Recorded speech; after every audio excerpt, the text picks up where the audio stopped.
Eh bien, bonsoir à tous. Nous nous retrouvons aujourd'hui pour un nouveau format d'émission sous forme de podcast. Il va s'agir d'une brève discussion autour d'un thème donné. Nous commencerons par un sujet qui nous est cher. Et sur ce, nous allons parler de royauté et de restauration. Cette émission sera découpée en trois grandes questions que nous verrons par la suite. Et pour ce faire, je serai accompagné de deux invités en la qualité de Sky et de Morker. Bonsoir messieurs. Bonsoir Bladela, bonsoir à tous. Bien, bonsoir. Eh bien, pour commencer cette discussion, il nous faut passer par une étape qui est souvent oubliée de nos jours, mais pas moins fondamentale, la définition des termes. Donc pour correctement échanger, il faut s'entendre sur le sens des mots. Et pour cette raison, je vais vous demander quels sont, selon vous, les éléments qui sont constitutifs de la royauté française. Et pour ce faire, je vais commencer par Sky. Alors, tout d'abord, il convient de faire une distinction entre ce qu'est la monarchie et la royauté. La monarchie est un régime politique qui, du coup, agit, enfin, s'il est laissé à lui-même, s'il est seul, en fait, dans cette constitution de régime, devient une tyrannie, enfin, devient du despotisme, de manière générale, soit sous la forme d'une dictature ou sous la forme d'un tyran éclairé qui règne sans les lois. La royauté, c'est un système politique qui comprend trois régimes politiques, si on veut. Vous avez la monarchie dans l'État, l'aristocratie dans les provinces, et la politeia, qui est un terme peu connu, qui correspond à une sorte de forme de démocratie directe à l'échelle locale, des villes, des villages, et qui est représentative, enfin, qui a été en tout cas sous la monarchie française, représentative dans les comtés et les provinces. La condition pour que la politeia existe, c'est qu'il faut que la population soit édifiée. Un peuple qui soit conscient, citoyen, mais au sens noble du terme, et qui ne soit pas laissé sans connaissance, si on veut. C'est-à-dire que pour avoir accès à un bureau de vote, il faut quand même avoir un minimum d'éducation, ce qui somme toute paraît logique. Ensuite, ce qui doit s'ajouter impérativement au principe de royauté, c'est la transcendance. Il ne peut pas y avoir de royauté sans avoir un rapport à Dieu. C'est-à-dire qu'en fait, le pouvoir du roi découle de Dieu, ce qu'on appelle du coup le pouvoir de droit divin, qui n'a rien à voir avec le fait que le roi se prenne pour Dieu, hein, bien au contraire. Ça met le roi face à ses responsabilités devant Dieu. Le roi est le lieutenant du Christ sur terre. C'est une doctrine que nous connaissons en Occident et notamment en France depuis 755, qu'on appelle la doctrine des deux glaives, établie entre le pape Étienne II et Pépin le Bref. Le roi de France est lieutenant du Christ sur terre, et à ce moment-là, il a tous ses devoirs, en fait, vont devoir être, enfin, il va devoir rendre compte de ses actes directement devant Dieu. Ce qui veut dire qu'il ne peut pas faire n'importe quoi.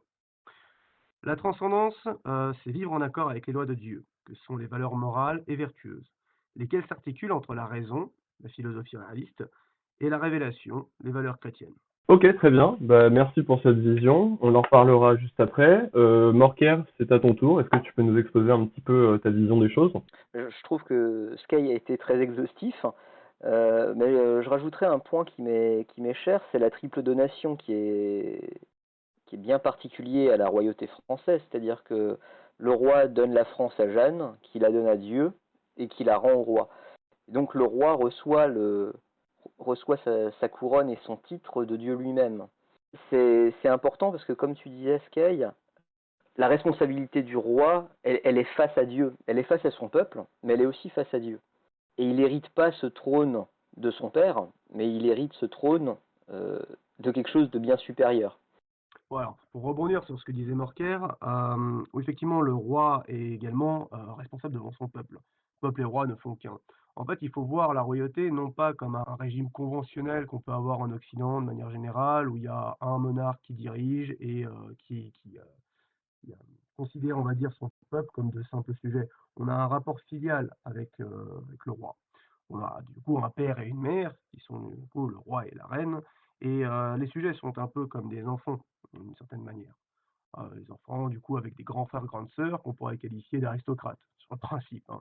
Donc c'est assez imagé, mais ça représente bien la mentalité dans laquelle s'exerce la royauté. Ça me fait penser que finalement, la base d'un pays, d'un État, c'est la famille. On a pu avoir à différentes époques, hein, la famille comme base d'une tribu, la tribu, le clan, et au-delà, quand on a un pays de la taille de la France, euh, finalement, la royauté française, c'est juste une extrapolation de cette cellule familiale à un niveau plus grand. Et c'est pour ça que ça fonctionne très bien d'ailleurs. Donc Ouais, ça a fonctionné très bien. c'est une sorte de structure naturelle qui s'est appliquée sur le champ politique. C'est ça. Oui, C'est ça. C'est le principe d'une famille, parce que quoi qu'on en dise, même si elle est malmenée actuellement, ben, une famille, ça a des hauts, ça a des bas, mais ça fonctionne. Et la royauté française, finalement, c'est un peu le même principe. Ça a des hauts, ça a des bas, mais ça fonctionne.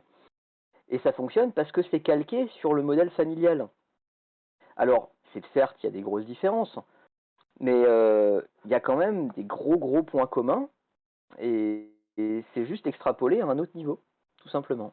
Tout à fait, selon la formule consacrée de un père dans les cieux, un père dans l'État et un père dans la famille. C'est le rapport filial, en fait, de A à Z jusqu'à la transcendance avec le Père divin.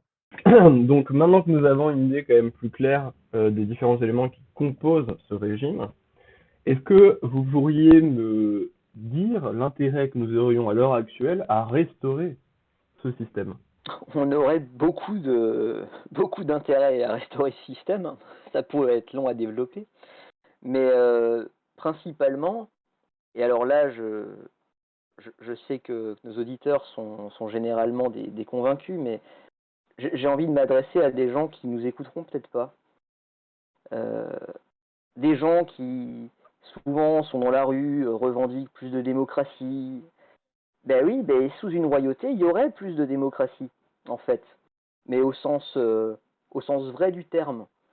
C'est-à-dire que je vois pas l'intérêt pour un Alsacien de décider si un Breton doit construire une nouvelle autoroute ou pas. Et je vois pas l'intérêt qu'un Breton a de dire ah oui, mais attendez, les Alsaciens, machin. On s'en fout. Chacun fait son truc. Je prends toujours l'exemple des radars pour les camions, pour les, pour les taxer. Les Bretons ont râlé comme pas permis parce qu'ils en voulaient pas, parce que ça aurait taxé leurs producteurs locaux. Ah oui, je comprends tout à fait. Mais nous, en Alsace, on a toute la circulation des camions européens qui transitent. Et on en voulait de ces péages à camions.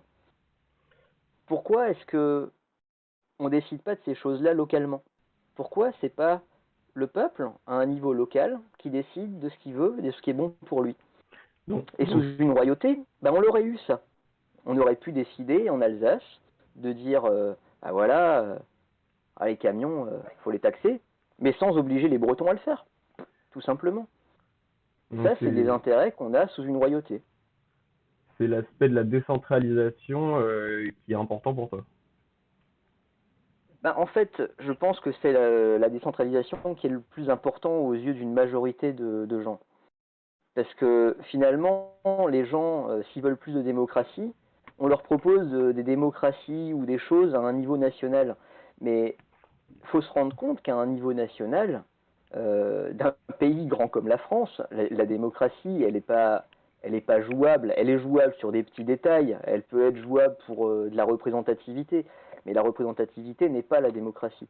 On peut avoir une vraie démocratie au niveau local, au niveau des villes, des villages, des communes, mais on ne peut pas avoir une vraie démocratie dans un pays de presque 70 millions d'habitants.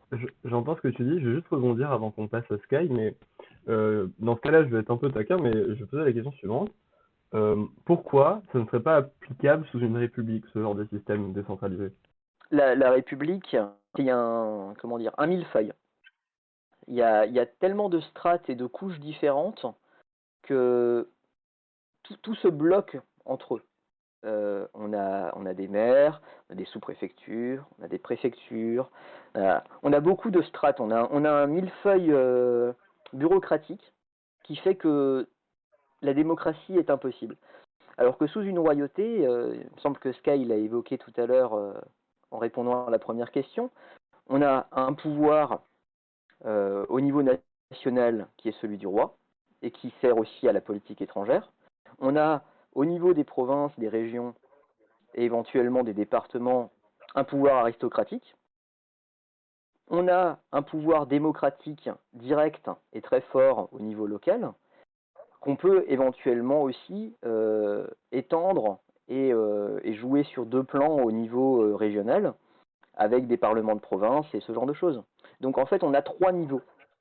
Et c'est beaucoup plus simple à gérer qu'une multitude de choses sous la République qui sont... Finalement, on se demande même si ces strates sous la République sont prévues pour aider le citoyen ou si c'est juste pour le bloquer finalement. Ok, très bien. Merci de ton exposé. Sky, est-ce que tu peux tenter de répondre à la question? Alors, pour ma part, je pense qu'il faut déjà comprendre les vices du régime actuel pour identifier les raisons qui imposent ce changement de régime politique. Nous vivons le temps de toutes les crises, hein, qu'elles soient identitaires, sociales, environnementales, économiques, sanitaires ou culturelles, spirituelles aussi, et j'en passe, lesquelles sont toutes motivées finalement par la même recherche du profit à outrance, inspirée par les idéologies capitalistes et libérales. Dans une royauté, on fonctionne sous les valeurs chrétiennes, donc déjà par principe, ça exclut l'usure. D'ailleurs, pour faire une petite parenthèse là-dessus, je crois à ma connaissance qu'il n'y a que deux religions dans le monde en fait qui interdisent l'usure, c'est le christianisme et l'islam. Et encore, ça dépend quelle forme du christianisme. Vous prenez les protestants par exemple, eux, ils en ont rien à foutre. C'est d'ailleurs par la réforme en fait qu'on en est arrivé à établir, on va dire, comment on peut appeler ça, ces mœurs économiques. Fondamentalement, tout découle, je pense, de ce vice de l'homme de s'enrichir, de la volonté de s'enrichir à tout prix et quelles qu'en soient en fait les conséquences. C'est, par exemple, si on prend des,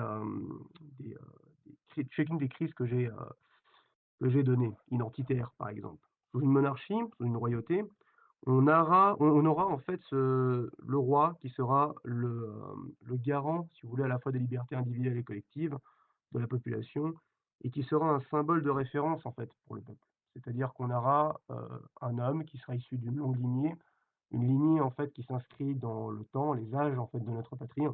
Et ce que je dis vaut pour la France comme pour toutes les nations finalement. On a une identité qui est ethnico-culturelle. Beaucoup de gens n'aiment pas entendre le terme ethnique, mais c'est malheureusement, malheureusement ou heureusement d'ailleurs un fait. C'est-à-dire que nous sommes un peuple de Celtes, de Celto-latins, hellénisés, avec des cultures franques. Donc concrètement, c'est ce qui fait l'identité ethnique française, hein. Après, sur les questions sociales, donc le principe, c'est de rétablir à ce niveau-là les institutions de la royauté. D'ailleurs, les institutions peuvent revenir même sans qu'on ait de roi, à proprement parler.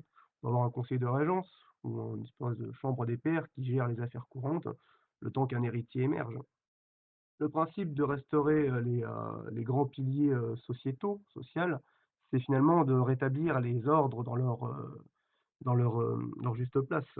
On a les ordres de la tripartition, telle qu'on la connaît, c'est-à-dire les oratores, bellatores, laboratores, auxquels il faut d'ailleurs distinguer les marchands, hein, qui sont généralement confondus avec les laboratores, mais qui en réalité forment une caste à part. Et pour que cet ordre social revienne, je pense qu'il est préalable en fait de rétablir les corporations de métiers telles qu'elles existaient. Pour ça, je renvoie aux ouvrages de la Tour du Pin, qui a écrit déjà à ce sujet. Euh, Ensuite, ce qui concerne les questions environnementales, économiques et sanitaires, ben, d'une certaine manière, elles sont toutes un peu liées. C'est le problème de la mondialisation et de la politique libérale dans laquelle on vit. Mettre fin à cette politique libérale, ça en revient à préserver l'environnement, rétablir une économie saine qui favoriserait les sujets du roi, les gens qui font partie du peuple de notre nation, et du coup, ça éviterait les multiples crises sanitaires qui sont, bah, d'ailleurs expérimentées déjà depuis un petit moment. Je veux dire, on n'a pas découvert la crise sanitaire avec le Covid, hein. Depuis la peste noire, on sait déjà que la mondialisation, le commerce international peut ramener des maladies. Bah, justement, d'Orient, la peste à la base venait aussi venait d'Asie. Donc voilà. Ensuite, en ce qui concerne la culture et la spiritualité, les deux étant liés, hein, la France est de culture et de racines profondes catholiques. Donc, au moment où on restaure la royauté, on restaure toutes ces valeurs. Donc, les gens auront de nouveau une foi de référence. Ça ne veut pas dire que les Français doivent impérativement être chrétiens ou catholiques. C'est pas ça que je dis. C'est que le principe veut que vous soyez catholique, en fait, même si vous n'êtes pas croyant. Vous n'êtes pas obligé d'avoir la foi, si vous voulez. Il faut être catholique, ben, de principe, c'est-à-dire accepter la culture chrétienne telle qu'elle est, qui est la cause première de la création de la France. Parce que sans culture chrétienne, plus de France. D'ailleurs, la France n'existe plus à proprement parler de nos jours. On est sur quelque chose qui a usurpé le nom de France, voilà, sur le système républicain, hein. mais qui fondamentalement n'a plus rien de français. Ok, je vois. Tu mettais en avant les intérêts matériels, objectifs et disons observables de la spiritualité, du catholicisme en tant que religion d'État. Euh, Là-dessus, je vais plutôt abonder dans ton sens, notamment sur le fait que le catholicisme permet de donner un prisme moral commun à la nation et d'avoir une finalité commune. Alors, même si on n'a pas la foi, on a une structure, on a des mœurs communes, on a des valeurs communes, on a une morale commune, et ça permet de vivre en bonne intelligence. Oui, tout à fait, c'est partager des valeurs, une doctrine finalement, une même façon de vivre et de mourir. Parce que finalement, c'est vers ça que nous porte la finalité de l'existence en fait. La question de la mort est dans tous les cas présente dans toutes les sociétés humaines. Et cette question, on peut répondre à cette question, si on veut, par la spiritualité. Alors, de toute façon, il n'y a finalement que par cela qu'on répond à cette question. On pourrait après, effectivement, baser sur la philosophie. Je pense que dans tous les cas, ça peut aboutir à un résultat. Mais ce qui est important, c'est que la société, dans son ensemble, ait des mœurs qui soient communes, afin qu'il puisse y avoir une cohésion au sein de la société. Si chacun a une doctrine différente au sein d'une même société, on bascule dans un régime, je ne vais pas dire anarchique, parce que précisément l'anarchie ne comprend aucun ordre, mais là on aura des micro-sociétés qui seront à l'intérieur du même État et qui finalement tenteront d'une manière ou d'une autre à travers le temps d'imposer leur doctrine à l'autre, afin de pouvoir créer cette cohésion indispensable à la structure d'une société humaine. Très bien, est-ce que vous avez autre chose à ajouter? J'ai envie de lancer une petite pique à Sky. T'en prie. Connais-tu la différence entre un philosophe et un théologien? Fondamentalement, il n'y en a pas vraiment, en fait. C'est-à-dire que c'est juste deux chemins différents pour comprendre le divin. Eh bien, en fait, les deux cherchent un chat noir dans une pièce noire, sans lumière, où il n'y a pas de chat. La différence, c'est que quelquefois, le théologien trouve le chat. D'accord. Parfait.